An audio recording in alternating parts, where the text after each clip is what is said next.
Ichigo! Yo, Renji! My mind is actually blown. I've just gotten done reading the 73-page Bleach special chapter that was just released. The final chapter of Bleach was published in August of 2016. 5 years later, to commemorate the 20th anniversary of the Bleach serialization, we have received a totally new chapter, and in my honest opinion, it has blown all of my expectations out of the water. And I cannot believe that Kubo has come up with such an incredible way to continue the Bleach story. Now this video is going to be spoiler heavy, so go and read the chapter and come back and watch this video. I'm going to waste little time and just dive straight into the chapter and try to analyze and break down every piece of information that Kubo reveals within this chapter. So let's get into it. This is my review of the 73-page Bleach 2021 special chapter.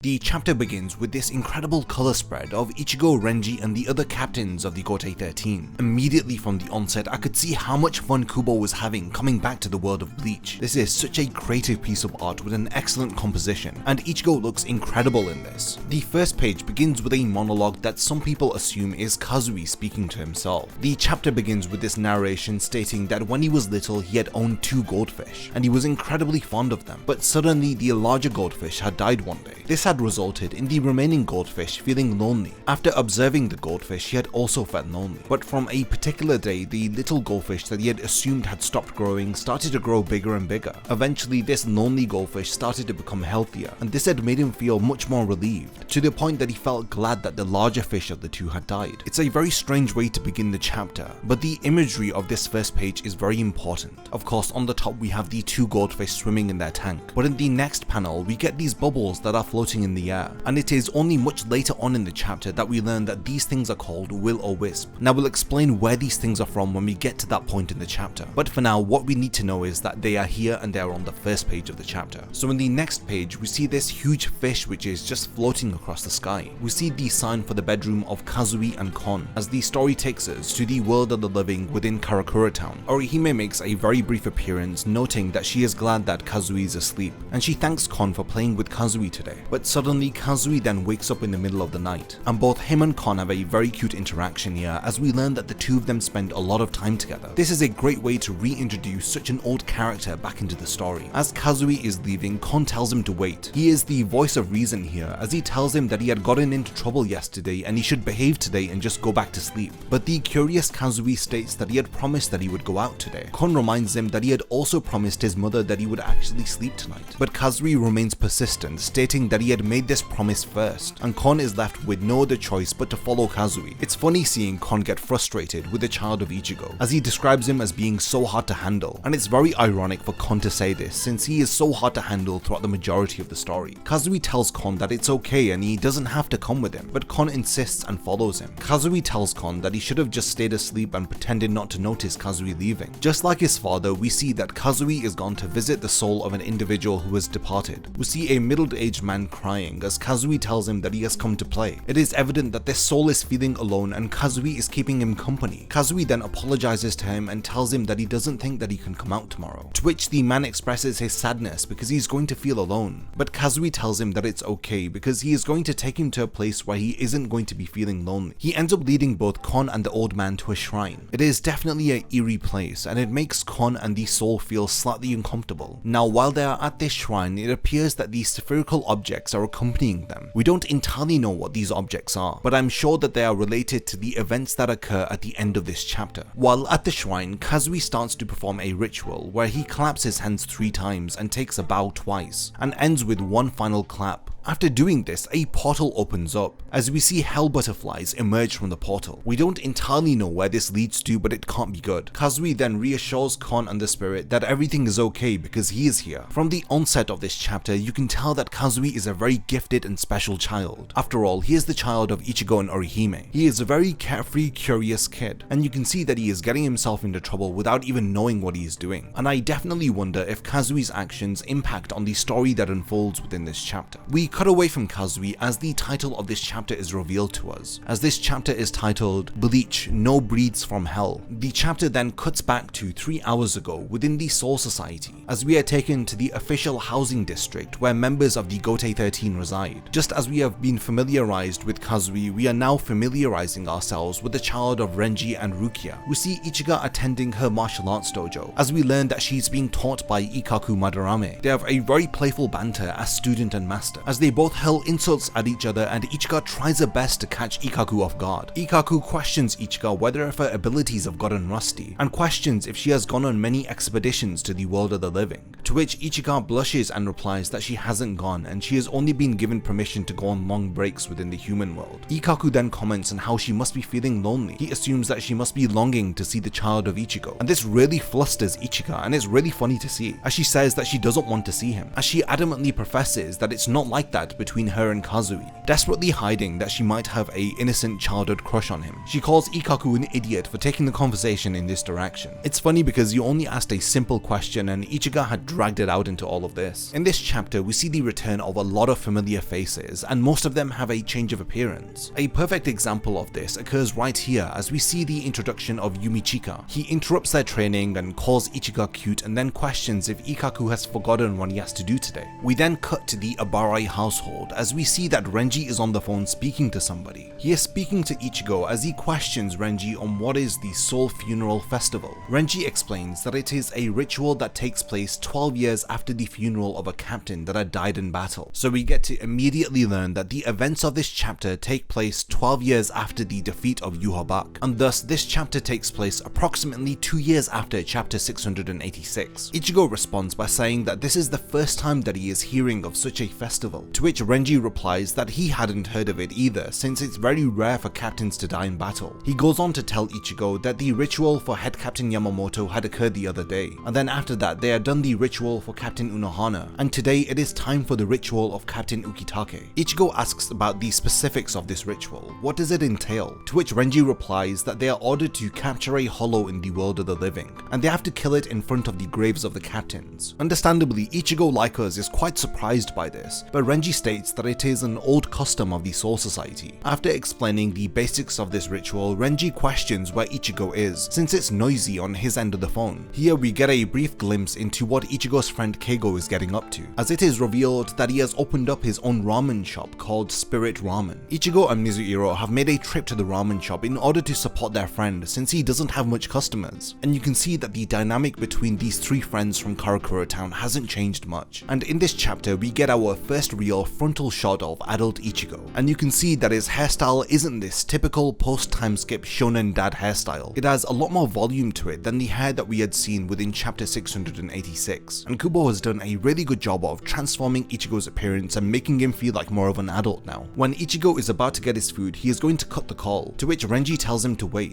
as he tells Ichigo that it would be right for him to attend the ritual of Ukitake. Renji tells Ichigo that only captains are usually allowed to attend the Spirit Funeral Festival, but Renji tells Ichigo that he wasn't an outsider when it came to Captain Ukitake. After all, it was him who had given Ichigo his substitute Shinigami badge, and he had somewhat of a connection with him as opposed to his bond with Yamamoto and Unohana. A recommendation was made for Ichigo to attend by two individuals, Head Captain Shunsui and Rukia Kuchiki, and just as we say her name, she appears in the chapter, as we see that even she has had a change of appearance, as Rukia is wearing a ponytail to the side of her head and is dressed in a captain's garb. As we get the appearance of Rukia, she admires the new Soul Reaper communication device that was created by the Research and Development Institute. You can see that of course it's modeled after smartphones, and she is impressed that she can see the face of Ichigo as Renji was FaceTiming him apparently. A moment that made me laugh out loud was when Rukia had grabbed the communication device and was tilting it sideways, trying to see more of the surroundings around Ichigo, as she questions if Orihime is with him. And not too long after this we get some comedic banter that occurs between Rukia and Ichigo, as she questions why he has left Orihime at home to do all of the chores. She teases him by saying that that isn't the morally right thing to do anymore within the world of the living, to which Ichigo questions how is it that she knows about that, and then Rukia reveals that the Soul Society has recently developed televisions which can pick up TV shows from the world of the living. We learn that this is thanks to Urahara, who is now more involved with the Soul Society's Research and Development Institute. After the war, he was pivotal in the development of new spirit devices. We don't really get to see Urahara's character within this chapter, but I am glad that he was at least mentioned functioned within it. After this, we then get the long-awaited appearance of Mayuri, as all of us have been wondering how his appearance is going to look like. And sure enough, it doesn't disappoint as he is wearing a ridiculous getup. Mayuri reveals in order to relay an emergency message to all of the lieutenants. He tells them that it is tonight that the Soul Funeral Festival's preliminary ritual of capturing a hollow is going to take place. So he orders all of the lieutenants to head towards the world of the living.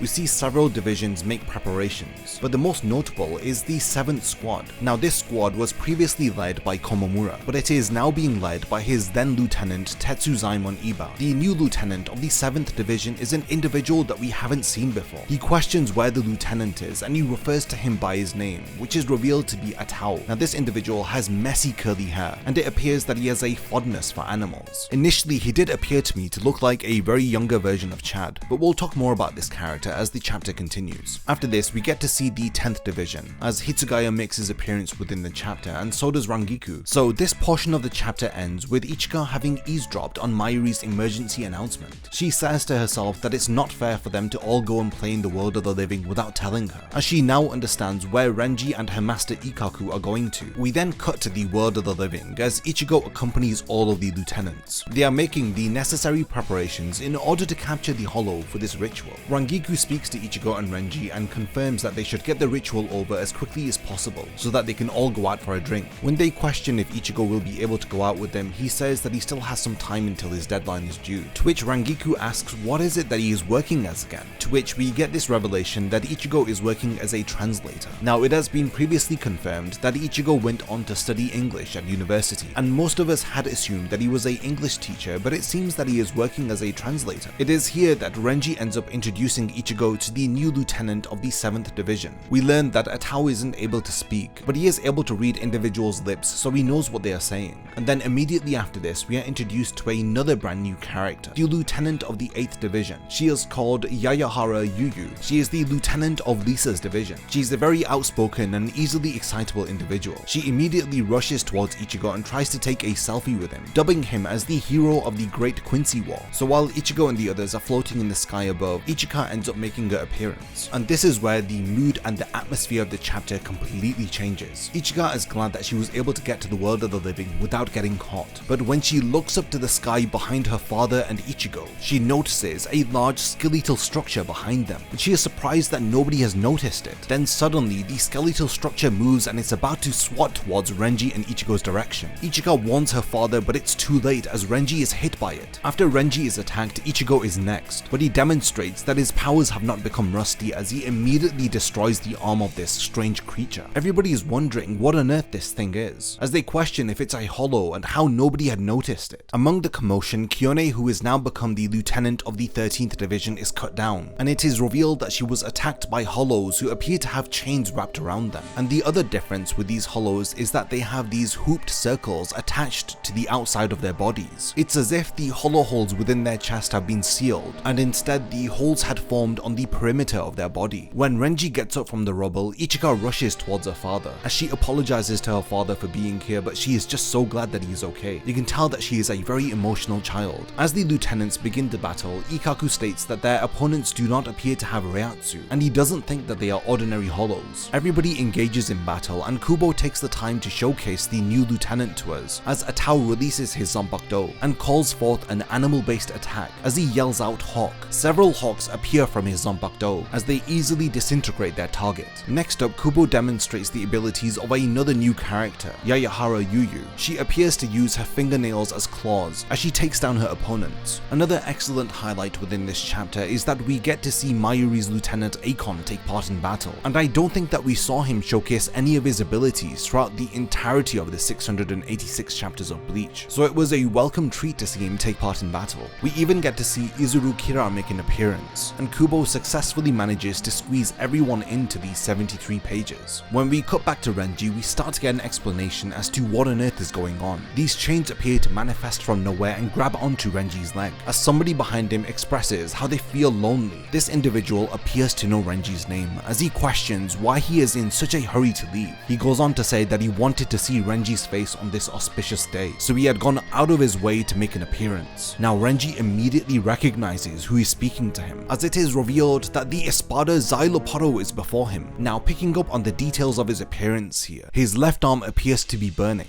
and his body is covered in these chains. And just like the other hollows, he doesn't have a hole in the center of his chest or anywhere else on his body. Instead, he has this circular hoop attached to the back of his shoulder. The Espada is disappointed that Renji isn't being accompanied by Uryu or Mayuri, the two others who were involved in taking out Szayelaporro during the Huecamundo arc. Renji questions what is it with his appearance, isn't he supposed to have died? To which the Espada says that this is correct. He has in fact fallen to hell. Renji questions what is it that he means. Szayelaporro says that hell is nice. Apparently, you are unleashed from the hole of a hollow, and the hole then moves outside of your body, thus explaining the significance of this hoop that is attached to the shoulder of Szayelaporro and the other hollows that have appeared. Now, emotions like hatred and pain flow like tears from the outside of the brain, and it is here that we get a close-up shot of the Espada. We see that devilish horns are formed on the side of his head, and a liquid-like substance appears to be dripping from them, and we can only infer that this liquid that flows like tears is the hatred and pain that the Espada had spoken about. At that moment, Szayelaporro notices Ichika hiding behind Renji. As he questions what is that thing, he notes that it is completely scared. Renji is speechless after the Espada starts to question him on his daughter. Szayelaporro goes on to say that he doesn't have to answer him, since the Warden of Hell is all-seeing. He is aware that Renji Abarai has a daughter, and it is here that the Espada proclaims that he is going to kill Ichika. Paying attention to this panel, we can see that Szayelaporro had manifested these chains, and he unleashes several of them towards Renji. They end up impaling his body as if to have captured him, but just at that moment when it appears that Renji has been captured, Ichigo appears and severs the chains. He tells Renji to get Ichika to safety, and that he will take care of the Espada. Szayelaporro then sets his sights on Ichigo as he tells him that he is going to kill him, to which Ichigo replies, who the hell is he? We then cut back to the Soul Society, as these blood-like bubbles appear to be floating around the air of the Soul Society. Soifon questions whether if they are reishi, and why is it that they are not returning back to the atmosphere. Shunsui then reveals to us that these spherical balls are called Will-O-Wisp, and they are from Hell. Soifon questions why is it that Will-O-Wisp are here? How have they gotten to the Soul Society? Shunsui tells all of the captains to lend them his ears, as he is about to relay to them a superstition which in fact may be true. Now, this subject was spoken about within the Soul Society for a long time, and it is something that Shunsui had believed to be a superstition. But within the Soul Society there is a word called Rei, which translates to spiritual authority. Now, it is a unit of measurement that is utilized by the noble families of the Soul Society. Now, Rei is used to represent the concentration of Reiatsu that resides within Reishi. So the average Shinigami within the Gotei 13 is said to have a Rei grade of 20, while the grade that is assigned to lieutenants varies, and it ranges from between grades 4 to 5, and when it comes to captains, it is said that their Rei grade is of 3 or higher. Now, we all know that the body of a Shinigami is made up of Reishi, so when that individual dies, their body turns back into Reishi, and it returns to the atmosphere of the Soul Society. But things are slightly different when it comes to individuals who have a Rei grade of 3 or higher. It is very difficult for their bodies to turn back into Reishi and to return to the atmosphere, because the concentration of their Reiatsu is too high, and it is for this reason that the Soul Funeral Festival has to take place. This ritual allows for their Reishi to return back into the atmosphere. Now, this is what is officially taught within the Shinigami Academy, but this superstition that was spread amongst the Soul Society speaks about this very differently. According to the superstition, Shinigami who have a Reishi grade of 3 and higher cannot simply return back to the atmosphere of the Soul Society when they die. This is because their Reishi is too powerful to remain within the Soul Society. So what is it that they do? Shunsui goes on to explain the sickening real purpose of the Soul Funeral Festival. He states that this ritual is done in order to send deceased captains down to hell. I couldn't believe what I was reading when I'd read this. What a shocking turn of events. And it's a plot twist that I couldn't have come up with even in my wildest dreams. While Shunsui was relaying this information to the other captains, it appears that Szayelaporro was also saying the same thing to Ichigo. Finding it hard to believe, the Espada tells Ichigo not to grieve, as he should know that there is a price that must be paid in order to gain incredible strength. Souls that have lost a place to return to because of the immense power that they have are saved as they are sent down to hell. The Espada says that this is the kindness that the Soul Society bestows upon their fallen comrades. Because of of the incredible power that they sought while they were alive, they end up losing their place to return to, and the Soul Society figuratively saves them by sending them to hell. Rukia questions Head Captain Shunsui whether if this is true. Could it be possible that they have sent Captain Unohana, Yamamoto, and previous captains to hell? Shunsui responds by saying that he had only come to this realization now, and after seeing the will-o-wisp within the Soul Society, he believes this superstition to be true. Szayelaporro questions Ichigo. Does he find it so hard to believe? The fact that the Espada is in front of him should be definitive proof that the balance that is holding hell in place has been broken.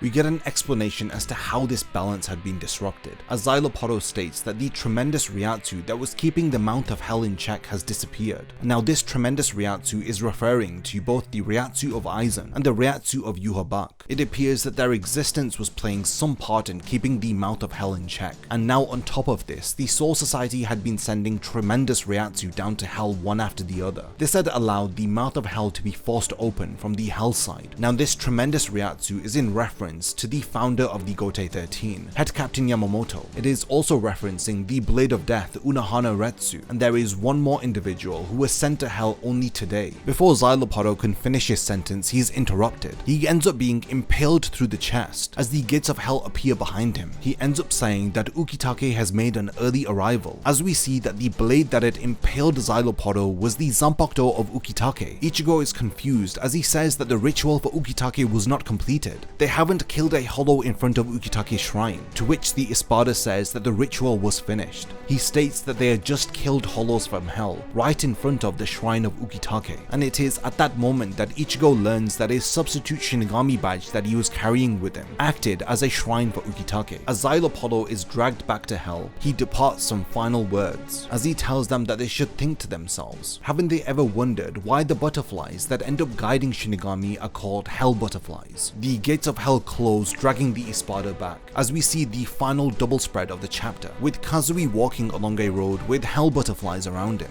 as the chapter concludes with a promise that the story continues, and with the revelation that Bleach is going to continue with a brand new arc centered around hell. Most of us were expecting a very simple slice of life chapter. This new chapter titled New Breeds from Hell throws us right back into the world of Bleach. Now the obvious thing within everybody's mind is that hell was already covered within Bleach Movie 4, but if you've seen my Bleach Movie 4 review, then you'll know that Kubo wasn't happy with the end product of that movie. All of the ideas that he had suggested to the anime production staff were not taken on board, and by the time that he had gotten the final script of the movie, it was too late to make any changes. And I firmly believe that this is the reason why Kubo had held onto these ideas, and he is now creating a brand new arc. And this arc perfectly ties into all of the deaths that occur within the 1000-Year Blood War arc. I'm not going to lie, when I had first read this chapter, I had a sickening feeling at the bottom of my stomach after learning that captains like Yamamoto, Unohana, and Ukitake were sent to hell. What is their role within hell? We know that Ukitake's Zanpakuto appeared and severed Szayelaporro's body and had dragged him back into hell. Do individuals who have a Ray grade of 3 or higher end up becoming wardens of hell? Are they keeping the balance and controlling the individuals who are sent there? Or are these individuals also being punished? And to be honest, I wasn't expecting this chapter to end with a cliffhanger, especially after knowing that Kubo had ended the first season of Burn the Witch with a cliffhanger. I had assumed that his main focus would be on Burn the Witch, and this chapter would have been just a nice little one-shot, catching us up to the lives of all of the Shinigami, but boy was I wrong. At the start of this video, I said that Kubo appears to be having a lot of fun with this chapter. You can really tell that Kubo's health is back in top shape. His character designs are as creative as ever, and you can tell that he is having so much fun with the paneling and composition of the pages. Not to mention, everybody who complains that Kubo doesn't draw backgrounds is going to be eating their words after seeing this chapter. Not only do we have a very well drawn chapter, we have a brand new story that Kubo has apparently crafted out of nowhere, and this story takes place 2 years after the final chapter of Bleach. I love that we got introduced to all of the cast members of the Gotei 13. The first half of the chapter was very light-hearted, as we got introduced to the kind of character and personality that Kazui has. We can infer that Kazui is a special, gifted, curious child, while Ichika is a hot-headed, emotional, outspoken girl. It was really fun seeing Kazui interacting with Kon, and Ichika getting along with the other members of the Gotei 13, seeing her being trained by Ikkaku Madarame, her reacting to the appearance of Mayuri, like a little kid seeing him and calling him incredibly cool because of his appearance, and not to mention seeing Rukia having settled into a role as a captain. Going into this chapter, I was mostly expecting expecting Ichigo, Renji and Rukia having playful fun banter, and I'm really glad that we got to see that within this chapter. We quickly get to see that the relationship between these characters is still as close as ever. Now, there are a few unanswered questions left by this chapter. What do those two fish that were being narrated about at the start of the chapter have to do with any of this? What is the true significance of the appearance of the Will-O-Wisp within the Soul Society? What on earth was the ritual that Kazui was doing at that shrine that had resulted in opening up that portal? What did he mean when he had told that spirit he was taking him to a place where he is not going to feel alone anymore? I mean, I can only assume that he had accidentally opened up a gate to hell, and there are two questions that are left unanswered from the end of the chapter. What is the outcome of the captains who were sent to hell? What is happening right now to Yamamoto, Unohana and Ukitake? And lastly, what do the hell butterflies have to do with everything? I'm sure that none of you were going to be expecting an announcement of a new Bleach arc, but here we are. Now, I have no idea when Kubo is going to follow up on this chapter and release additional material for this arc, but I have some things that I've been speculating about that I would love to see. I want to see Kubo's take on hell. I know that Studio Pierrot had their own idea of hell within the Bleach universe, but I don't count movie 4 as canon, so I want to see how Kubo is going to depict it within the manga. Now, the first thing that comes to mind when you speak about hell is the return of old enemies. Now, we got the reappearance of Szayelaporro. Are we going to see the return of other characters? Will we get other Espada who are going to reappear, or even some of the Quincy from the 1000-Year Blood War arc? The possibilities are truly endless. I cannot believe that Kubo has dropped a chapter like this in 2021, and I can't wait to speculate with all of you as to the future of Bleach. So I'm going to wrap up this video by handing over the discussion to all of you. What were your thoughts on this 73-page mind-blowing chapter? I want you to share with me all of your thoughts and your speculation as to where the story of Bleach can go from here. It's a very exciting time to be a Bleach fan, so if you want to be one of the first to learn about any new Bleach news and analysis of the story, then subscribe to the channel and turn on the bell notifications. And I cannot wait to see all of you in my next Bleach video. If you enjoyed this video and would like to see more like it, then please consider supporting my channel on Patreon. I have multiple tiers with rewards including access to an exclusive Discord server, video scripts, as well as being the first to know about unreleased upcoming videos. Thank you for your time, and whatever you choose to contribute I will appreciate, and it will mean a lot to me.